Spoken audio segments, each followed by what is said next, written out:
एक बार फिर से आपका स्वागत है। मैं हूं आपके साथ विद्यानाथ झा और आज मैं राजपथ के बगल में विजय चौक पर मौजूद हूं और मेरे पीछे ये जो इमारत आप देख रहे हैं, दरअसल ये सिर्फ इमारत नहीं है, लोकतंत्र का सबसे बड़ा मंदिर है और इसी मंदिर में बैठे हुए एक शख्स ने, जी हां, जिसका नाम है फारूक अब्दुल्ला, इस शख्स ने आज देश के खिलाफ बोला है। पहली बार नहीं बोला है। मैं रविकांत के पास आता हूं। रविकांत, पहली बार तो फारूक अब्दुल्ला ने भी नहीं बोला है और फारूक अब्दुल्ला ने पहली बार तो नहीं बोला है, उनके परिवार के बारे में भी आज देश को बताइए, क्योंकि आज देश के लोग ये जानना चाहते हैं कि ऐसे परिवार को, ऐसे नेता को संसद से लेकर और जम्मू कश्मीर में क्या रहने का अधिकार है और क्या ऐसे नेता को गिरफ्तार नहीं किया जाए, क्या ऐसे नेता को संसद से बाहर नहीं कर देना चाहिए। रविकांत, विद्या, 70 सालों तक 3 परिवारों का घाटी में राज रहा है और उनमें से एक अब्दुल्ला परिवार है। वो संसद भवन में आकर बोलते हैं भारत माता की जय, लेकिन जैसे ही श्रीनगर की धरती पर पहुंचते हैं पाकिस्तान और चीन से मदद मांगते हैं और ये हुर्रियत के लोगों को अपने साथ बिठाते हैं, अलगाववादियों को सपोर्ट करते हैं जो सीधे पाकिस्तान से जुड़े हुए हैं। ऐसे पाकिस्तानियों को सपोर्ट करते हैं, चीन की गोद में बैठना चाहते हैं और ऐसे लोग संसद में बैठे हैं। धीरेन्द्र जी, ऐसे लोग संसद में बैठे हैं, क्या ये संसद में बैठने के काबिल हैं? क्या इनको गिरफ्तार नहीं कर लेना चाहिए? क्या इनको देश से बाहर नहीं निकाल देना चाहिए? देखिए, सबसे बड़ा सवाल यही है कि क्या ये संसद के अंदर रह सकते हैं और उस वक्त गलवान के शहीदों का अपमान करके रह सकते हैं? संसद कितनी स्वायत्ता देगी? देश विरोधी बयानों के लिए संसद को तय करना है। अब ये सवाल सिर्फ हमारा या देश का नहीं है, संसद को भी ये तय करना है कि आखिर ऐसे लोगों को अपने बीच में कब तक बैठने दें और उसके लिए क्या नियम हो सकते हैं। मुझे लगता है विद्या, ये बड़ा मामला है जिस पर यकीनन संसद की कमेटी को गौर करना चाहिए, लोकसभा अध्यक्ष को गौर करना चाहिए कि आखिर इस तरह का बयान ऐसे वक्त में जब हमारे गलवान के शहीद। धीरेन्द्र जी, आप तो ये भी कह रहे हैं कि आज देश के उन सांसदों को आवाज उठाने की जरूरत है जो संसद में बैठते हैं, सरकार का विरोध करते हैं। सरकार का विरोध आप कीजिए, क्योंकि आप संसद में बैठे हैं विपक्ष में, आप संसद में बैठकर सरकार की नीतियों का विरोध कीजिए, लेकिन ऐसे शख्स के खिलाफ, ऐसे सांसद के खिलाफ आप क्यों चुप्पी साध लेते हैं? क्यों अपने मुंह पर पट्टी बांध लेते हैं? क्यों अपनी आंखें बंद कर लेते हैं? जो देश द्रोही भाषा बोलता है, जो देश के खिलाफ बोलता है, जो हमारे देश की खाता है और हमारे देश के खिलाफ ही बोलता है, ऐसे लोगों को हमारे देश में रहने का अधिकार नहीं है। एक रिपोर्ट में दिखाना चाहता हूं दोस्तों आपको, मेरे भाइयों, आपको मैं एक रिपोर्ट दिखाना चाहता हूं ताकि आप समझ पाएं फारूक अब्दुल्ला जी को और फारूक अब्दुल्ला जी के पूरे परिवार को समझिए कि आखिर क्या ये पहली बार हुआ है कि देश के विरोध में इन लोगों ने बयान दिया है? क्या ये देश विद्रोही नहीं है, देशद्रोही नहीं है?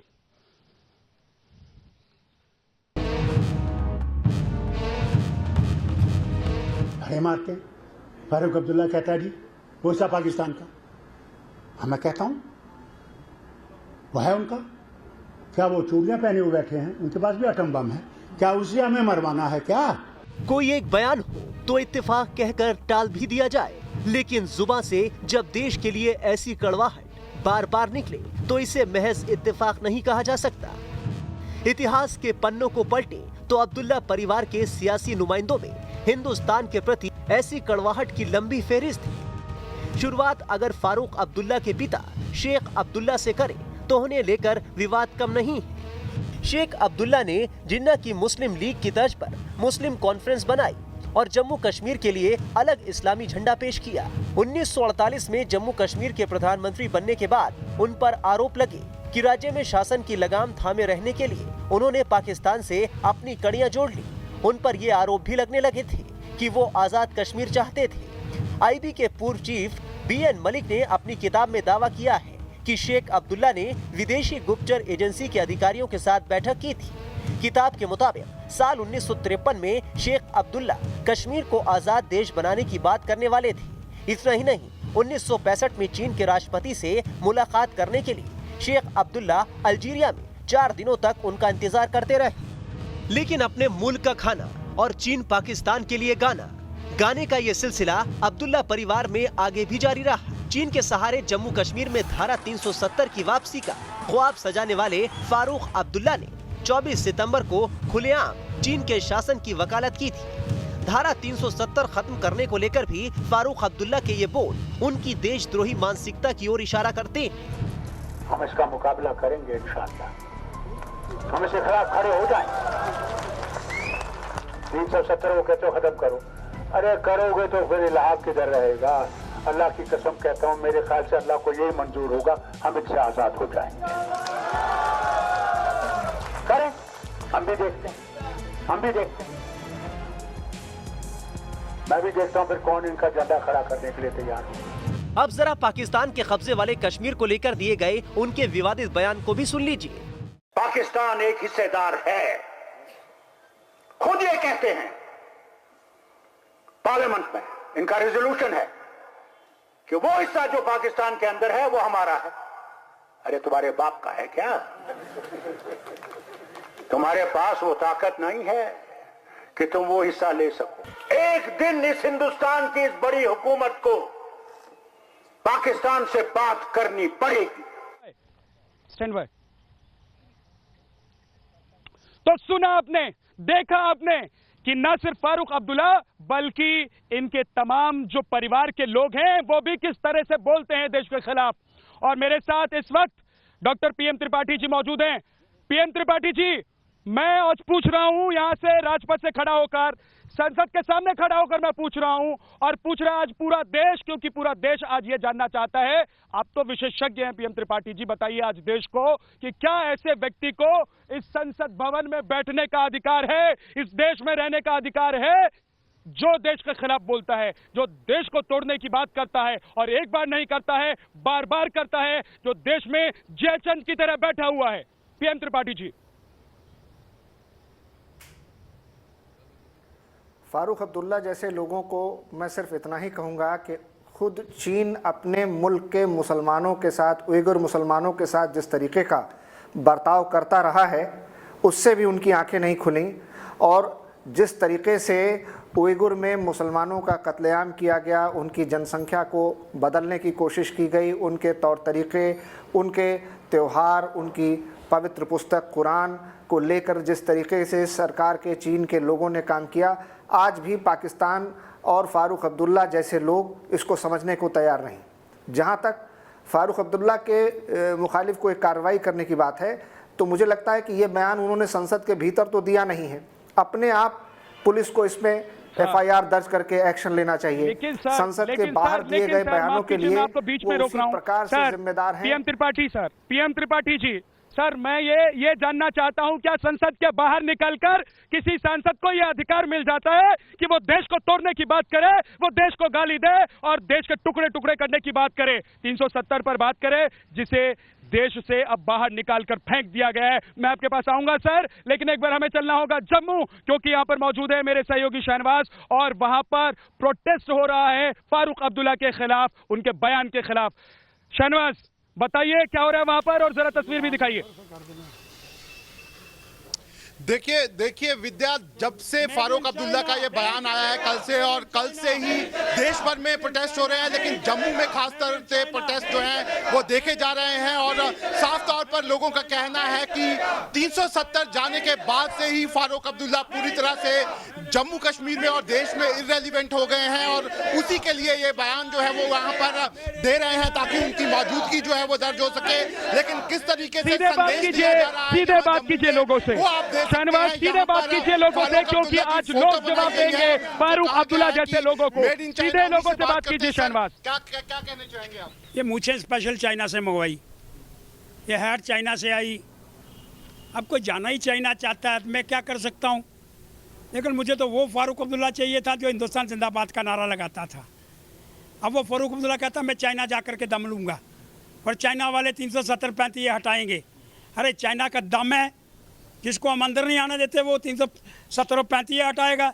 ये लोगों को बेवकूफ़ बनाने का एक प्रयास है। लेकिन संसद में बैठे हुए हैं, आपको लगता नहीं संसद से उनको तुरंत प्रभाव से वहां से वो अरे मैंने स्पीकर साहब को पत्र लिख दिया और ये भी मांग कर रहा हूँ, अरे चलता करो चाइना। और इस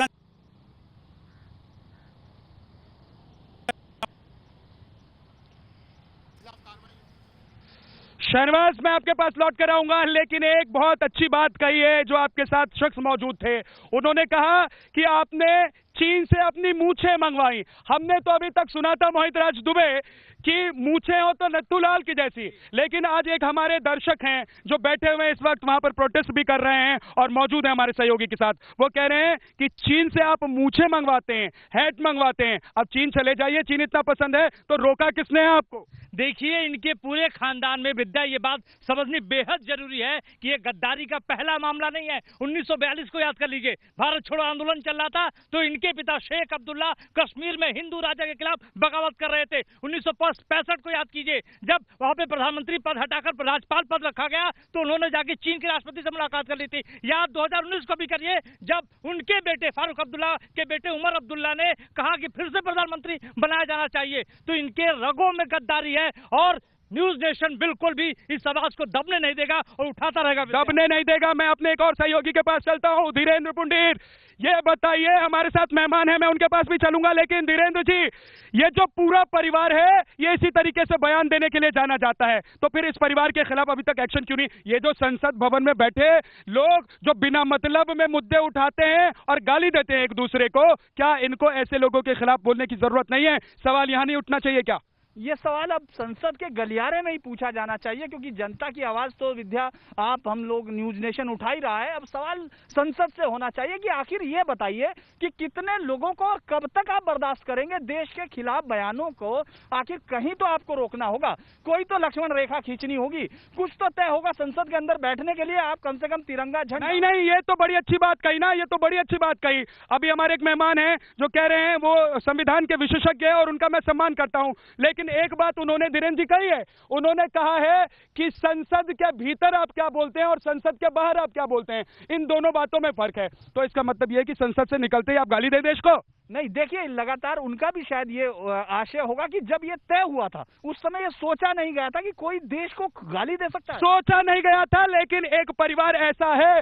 जी हाँ दर्शकों, आपको आज सुनना चाहिए, देखना चाहिए, और ऐसे लोगों के खिलाफ आपको क्या करना है ये आपको ही तय करना है। मैं एक छोटे से ब्रेक के लिए रुक रहा हूं, ब्रेक के बाद वापस लौटूंगा। हमारे साथ सुशील पंडित हैं, उनके पास मैं चलूंगा, माजिद हैदरी हैं, उनके पास भी मैं चलूंगा। आज सुशील पंडित को सुनना भी बहुत जरूरी है, लेकिन एक बार फिर से मैं कैमरामैन को कहूंगा कि इस मंदिर को दिखाइए, लोकतंत्र के सबसे बड़े मंदिर को दिखाइए, क्योंकि इस मंदिर में बैठा एक शख्स आज देश के खिलाफ बोल रहा है। वो कहते थे कि कश्मीर से 370 हटाइए, खून की नदियां बह जाएंगी, लेकिन ऐसा हुआ नहीं, उनके मंसूबे पूरे नहीं हुए और अब वो चीन की गोद में बैठकर खेलना चाहते हैं। सुशील पंडित हमारे साथ हैं। सुशील पंडित जी, ऐसे लोग जो अभी तक पाकिस्तान के नाम पर, 370 के नाम पर, 35A के नाम पर राजनीति कर रहे थे, इनकी दुकानदारियां बंद हो गई है, तो अब ये चीन की गोद में बैठ जाना चाहते हैं।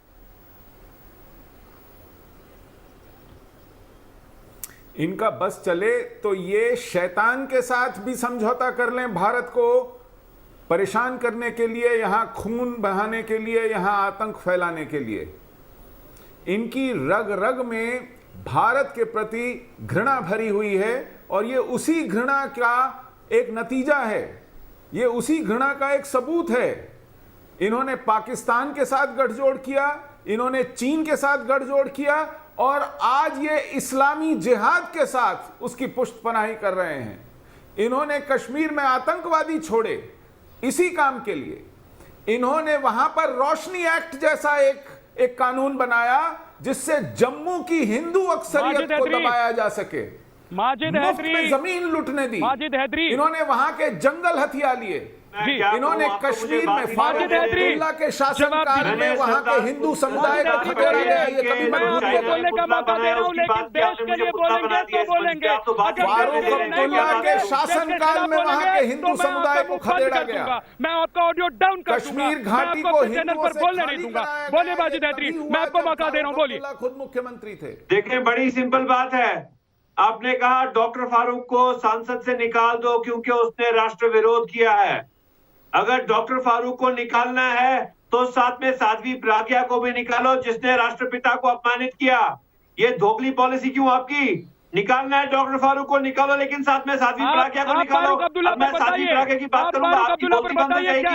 मैंने सरदार पटेल के बनाए हुए चीनी मुद्दे की बात की, आपने मुझे बात नहीं करने दी। आप लोग दोगली पॉलिसी पे चलते हैं, आप देश की बात नहीं करते, आप भाजपा की बात करते हैं। पर बंदूक रखकर चलाना आप भारत की बात नहीं करते, आप भारतीय जनता पार्टी की बात करते हैं। आप लोग भारत में और भारतीय जनता पार्टी में फर्क है। वो चेहरा है जो आप लोग दिखाना चाहते हैं, एक वो चेहरा है जिसको छुपाकर आप लोग काम करना चाहते हैं। नहीं, मैं आपकी बात नहीं मानूंगा। रविकांत, क्या हमारे संसद में ऐसा कोई कानून है, ऐसी कोई कमेटी है जो इस तरह के सांसदों के खिलाफ कार्रवाई करे? देखिए विद्या, पार्लियामेंट की एथिक्स कमेटी है, वो मेंबर ऑफ पार्लियामेंट के आचरण व्यवहार सबकी स्क्रूटनी करती है कि कौन सा सांसद किस तरीके का आचरण करेगा, चाहे वो सदन के अंदर करे या सदन के बाहर। ये जो फारूक अब्दुल्ला का बयान है वो पूरी तरीके से राष्ट्रद्रोही है। अगर कोई मेंबर ऑफ पार्लियामेंट उस कमेटी में अगर उनको समन करता है तो कमेटी उनको बुला सकती है और कमेटी के सामने उनको ये जस्टिफाई करना होगा कि किस तरीके से उन्होंने ये राष्ट्र विरोध। एक छोटा सा कमेंट धीरेन जी, ये बताइए कि ऐसी कमेटी समन करेगी या नहीं करेगी? देखिए, हमारा भी यही सवाल है कि अब उनको करना चाहिए। मेरा कहना है कि उनको करना चाहिए, क्योंकि ये राष्ट्र विरोधी बयान साफ तौर पर गलवान के शहीदों का अपमान है। गलवान के शहीदों का अपमान है। मोहित राज दुबे, गलवान के शहीदों का अपमान फारूक अब्दुल्ला कर रहे हैं। बिल्कुल गलवान के शहीदों का अपमान है, उन शहीदों का अपमान है जो सरहदों पे हमारी सुरक्षा करते हैं। और निश्चित तौर पे मुझे ऐसा 20 जवानों का अपमान है। मैं कहता हूं उन 20 जवानों का अपमान है जिन्होंने एलएसी पर देश की सुरक्षा के लिए अपने जान निछावर कर दिए। और ऐसे बलिदान का अपमान करके कोई व्यक्ति देश में नहीं रह सकता है, हिंदुस्तान में नहीं रह सकता है, हमारे देश में नहीं रह सकता है और इस संसद भवन में आकर नहीं बैठ सकता है। एक छोटा सा ब्रेक, आप देखते रहिए न्यूज़ नेशन।